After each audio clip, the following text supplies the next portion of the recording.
The chapter begins with the man-eater appearing. Yuka and Tsurugi both question why the sorcerers were involved instead of the government, since it's an extermination mission. Usami reveals the location that they are all traveling to, which is Jifu Mountain. Tsurugi then recalls the infamous shark that swam up a river, but Usami corrected him saying no, this shark swims through the forest. Tsurugi is still upset about the don't talk to me thing, which was said by Cross and not Maru. Tsurugi goes on to say, so today it's okay to talk to me, right? Yuka then cuts him off saying, the people of this country and what they call cursed energy is something that leaks and accumulates.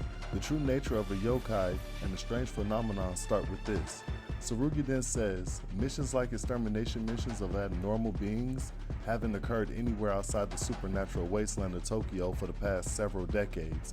And then the moment the aliens showed up, this happens. When you really stop and think about it, it does make sense.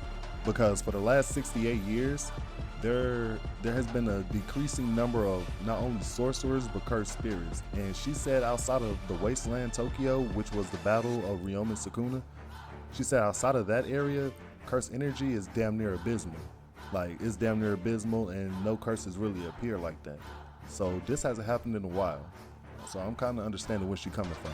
We learned that the sorcerers are saying that the man-eater could be another alien, which greatly offends Maru, who says his kind isn't like that. We also learned that it was 2 victims and 3 witnesses to the attack, but they all have different bite markings, meaning it was possibly 2 culprits.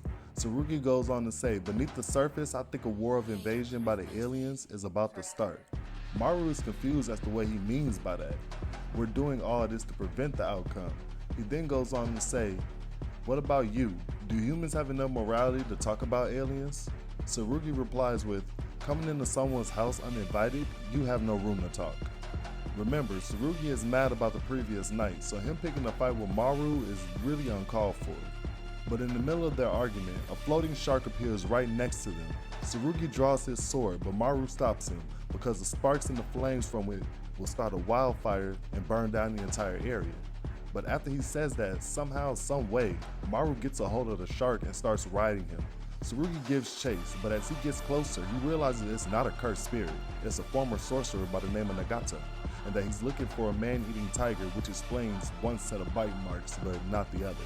We then learn that Nagata wants to save the tiger and not kill it because he's seen it grow up, and he knows the harsh circumstances that it went through.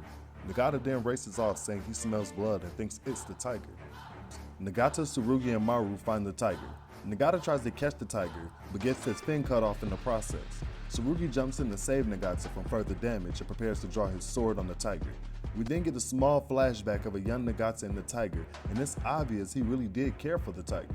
Tsurugi then kills the tiger spirit, which breaks Nagata's heart, but he thanks Tsurugi for shouldering the burden. As the chapter slows down, we see Maru sitting by a tree. He goes on to say our task is to gather information and to judge whether we and humans can coexist. That's my role. My curse technique is something I share with my twin brother, so its use is prohibited, except in emergencies. Maru goes on to say, if he uses his power in a big way, it will be passed on to his brother. If a situation arose where he had no choice but to use the power, he thought it would worsen the human's impression of them. That's why he hesitated in using his power. After hearing the information, Tsurugi is shocked. Tsurugi asks him what made Maru want to tell him all of a sudden. Maru says because he wanted them to get along. The tiger and him might be the same. We can communicate with a word, so I want to use every word to express myself. We then find out that the tiger isn't dead and that Tsurugi saved it instead of killing it, and tells Nagata not to lose him again, as the chapter comes to an end. Yeah, that was a good chapter. I was wondering when they were going to tell Tsurugi that Maru had a twin, and the fact that Maru did it at the end of this chapter because Tsurugi was acting like an asshole all day and basically more or less promoting the propaganda that humans ain't shit. So I'm all for it. This is a great chapter.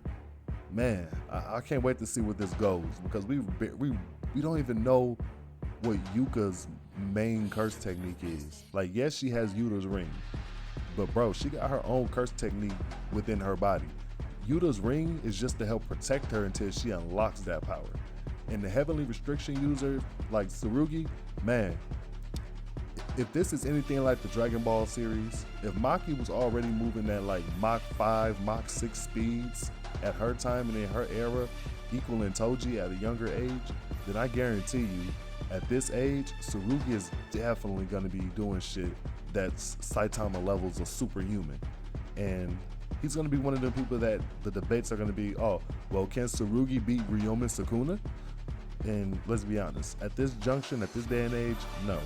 But in a year or two, he might just be able to do it. He might be able to do it.